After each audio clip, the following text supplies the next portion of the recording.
kuvuga yuko nk'ubu unye nkaho iwacu ubwato buhagurutse bukaba bugiye nta na kimwe twasubira kumenya kuko abari mu bwato nta communication n'imwe bari bafitaniye n'abasigaye ngaha.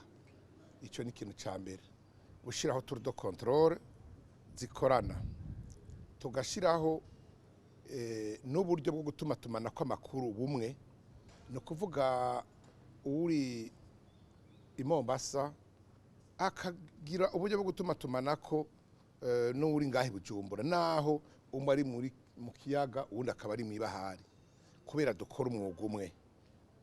Tukongera tugashiraho n'amategeko amwe rero, ku buryo umuntu wese akorera mu kiyaga canke mw'ibahari afatwa n'amategeko amwe. Ni ukuvuga yaba ibidandazwa biva mu Burundi bija muri Tanzania, aho vyahora bica mw'ibarabara bicishwe mu mazi kugira ngo bishike kare, vyongere bishike mu mutekano.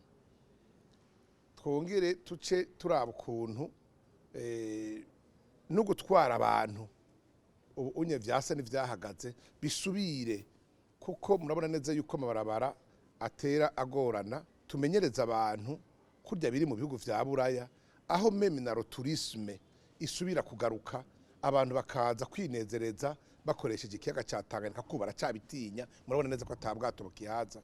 Ntimurabe ngo ngaha mu Burundi gusa, no ngaha muri Kongo gukoresha ikiyaga mu kwinezereza ntibikiriho. Dushiriho amategeko yo gukingira abatwara ubwato, yo gukingira abapasaje, amategeko yo gukomeza ico gisata kugira ngo cijukirwe. Ibidandaza birava ngaha mu Burundi bikaza bigashika ikigoma.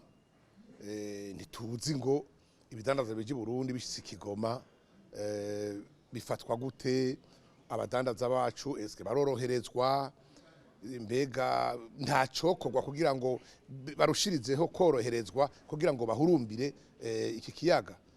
Hari igihe bishika muri poro runaka abantu bakisandagaza bagafata ibidandazwa vyari bije nko mu Burundi bikugaranirwa kuri poro do Dar es Salaam canke poro do Mombasa, atamvu ukaca usanga rero bigumijwaho, birihishwa entreposage, birihishwa aya canke hariya. Cyo kaza wumva ibihugu runaka biradugije amatarife ku biyaga, ku maporo yavyo bakaduza amatarife. Twe tutagishijwe inama atara kimwe tuzi, abadandaza bacu bakabigwamwo, ukazobona ngo rihaya niyo yashizweko igikumu, niyo yumvikanyweko.